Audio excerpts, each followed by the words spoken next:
Welcome, dear friends, and let me spin you a tantalizing tale of love, loyalty, betrayal, and the unbreakable bonds that truly make a family. Enjoy the story. John Hanson steered his sleek BMW down the familiar streets of his hometown of Oakville, his mind a whirlwind of thoughts. The 32-year-old hotshot entrepreneur was finally taking a much-needed break from his hectic life in New York City to visit his parents for the holidays.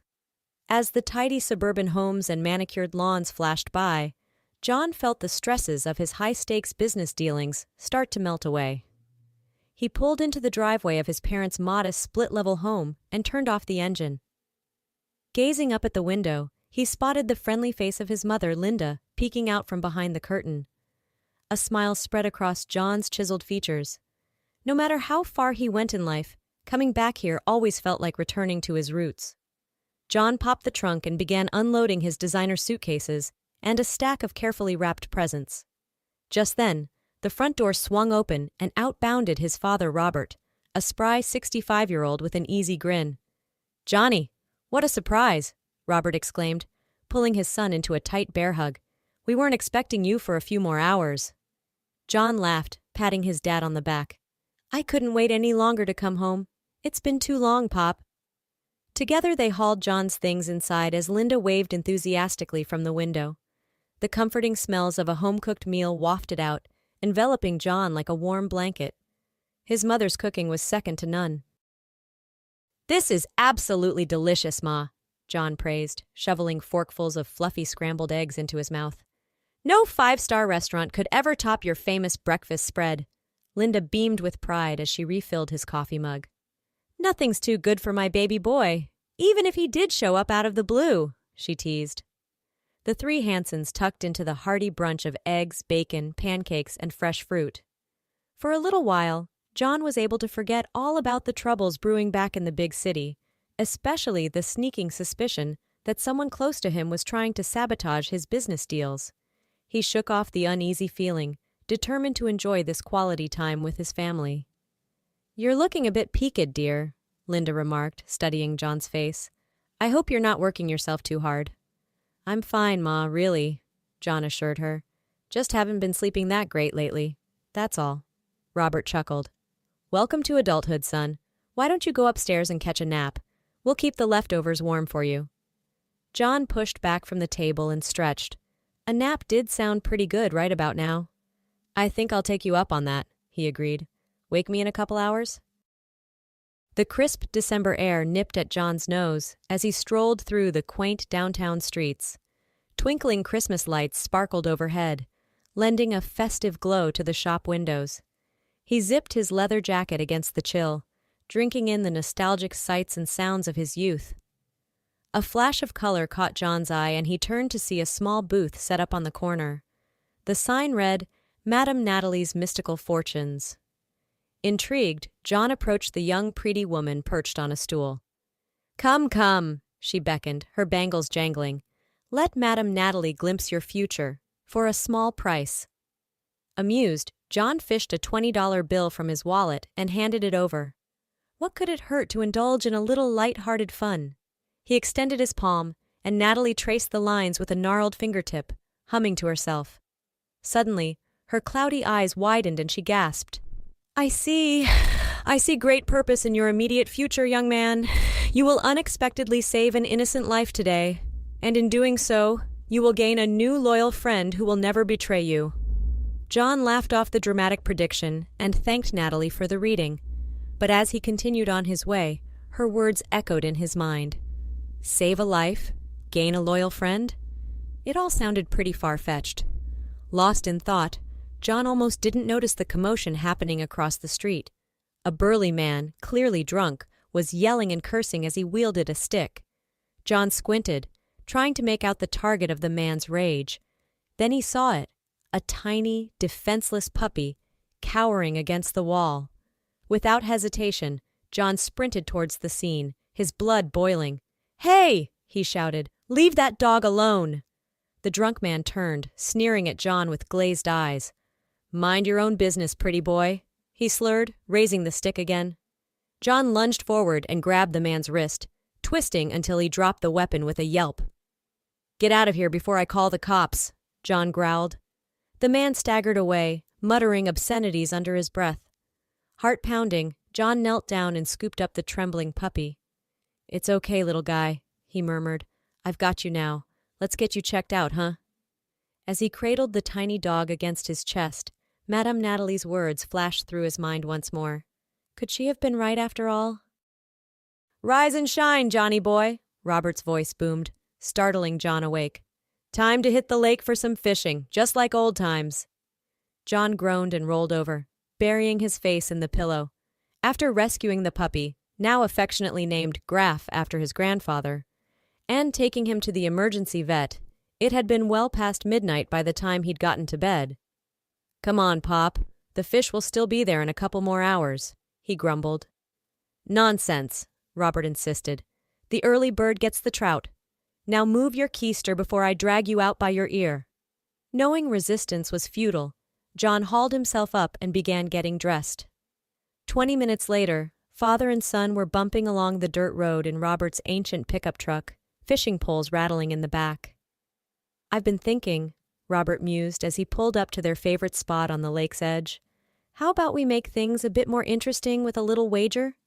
John raised an eyebrow. Oh, what did you have in mind? If you catch more fish than your old man, I'll finally let you buy me that newfangled car you've been yapping about, Robert proposed. But if I win, you have to promise to spend New Year's here with your ma and me. No last-minute business trips. You're on, John agreed, already plotting. He loved his dad fiercely, but the man's stubborn pride meant he'd never accept a new vehicle outright, unless he lost a bet fair and square. As they cast their lines and settled in to wait, John discreetly released a few fish when Robert's back was turned.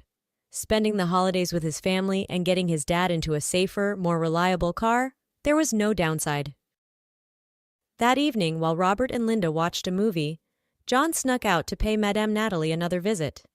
He found her packing up her fortune-telling booth, humming an exotic melody. I had a feeling you'd be back, she said with a knowing smile. The fates work in mysterious ways, do they not? About that, John began, cutting to the chase. Your prediction came true. And now I have a business proposition for you. Natalie cocked her head, intrigued. I'm listening. John took a deep breath. The saboteur I mentioned, the one trying to ruin my business, I need your help to smoke them out. Come to New York, pose as my fiancée at my next big meeting. While you're there, see what you can sniff out with your, mystical insights. And in return? Natalie prompted.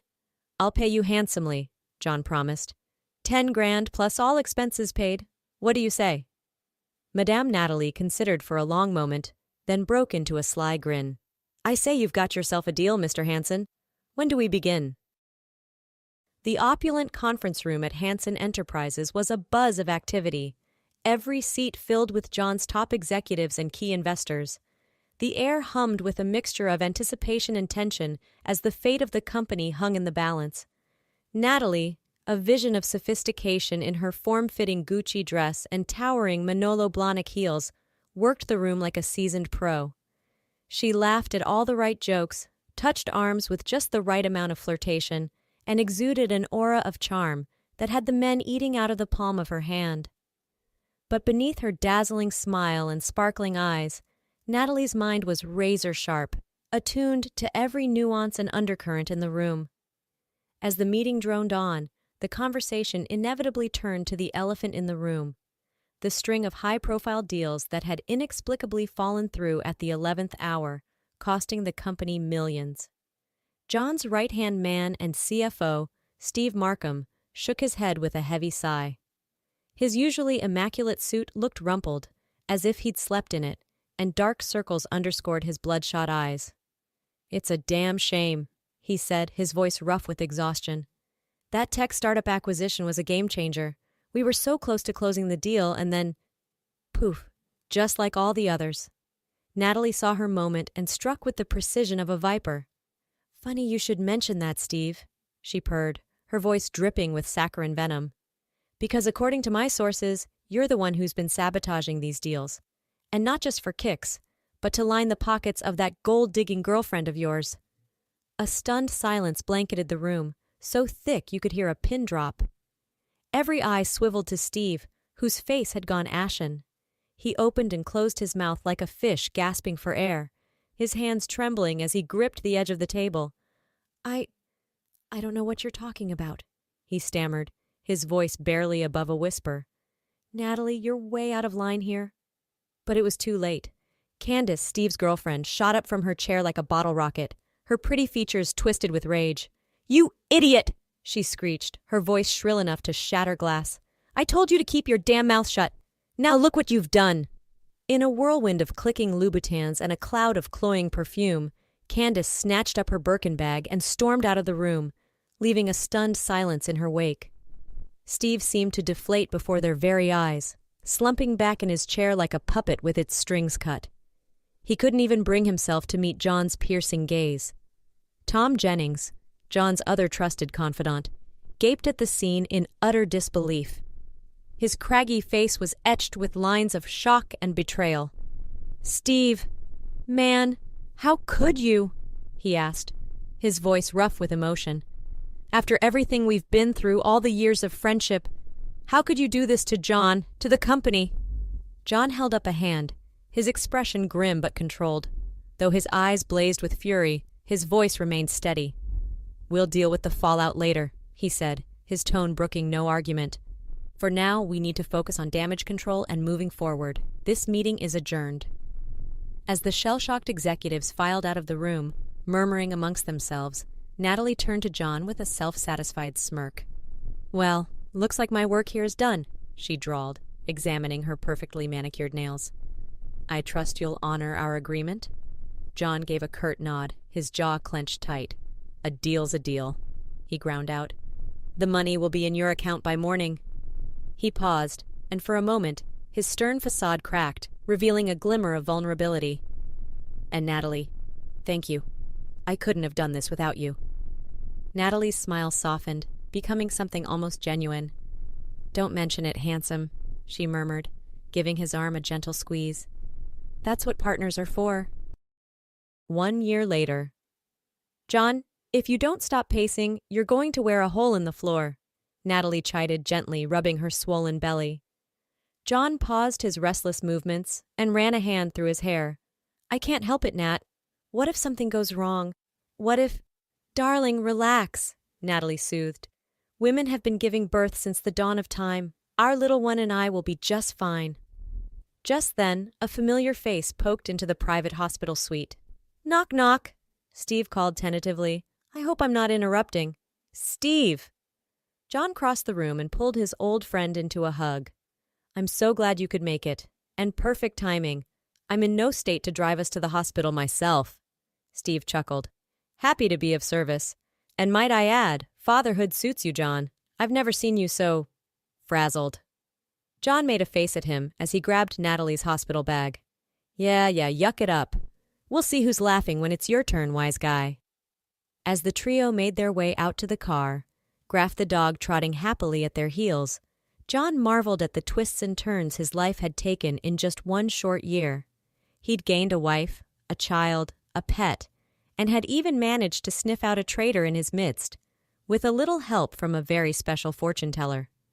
Steve, to his credit, had been repentant and willing to pay his dues. Slowly but surely, he'd earned back John's trust, and their friendship was now stronger than ever. Funny how life had a way of coming full circle. As for Natalie, John knew he'd never have met her if not for that chance encounter on the street corner. And now, she was his everything, his partner, his soulmate, the mother of his child. Fate worked in mysterious ways, indeed. All right, let's get this show on the road, John declared, helping Natalie into the passenger seat. Next stop, Parenthood. As Steve pulled out of the driveway, John reached over and squeezed Natalie's hand. I love you, he murmured. Both of you. Natalie smiled back at him, her eyes shining with emotion. We love you too, John. More than anything. And with that, they sped off towards their next great adventure, as a family. Come what may, they would face it all together, for richer or poorer, in sickness and in health, till death did them part. Because that's what true love was all about. Loyalty, devotion, and the courage to stand by each other's side no matter what life threw their way. John and Natalie had found that in each other, and they knew, without a shadow of a doubt, that they would continue to choose each other every single day for the rest of their lives. As the hospital loomed into view, John felt a sense of peace wash over him. No matter what challenges lay ahead, he had everything he needed right here in this car: his wife, his child, his best friend, and his faithful furry companion. With their love and support, he could take on the world, and he would, for them and for the beautiful future they were building together.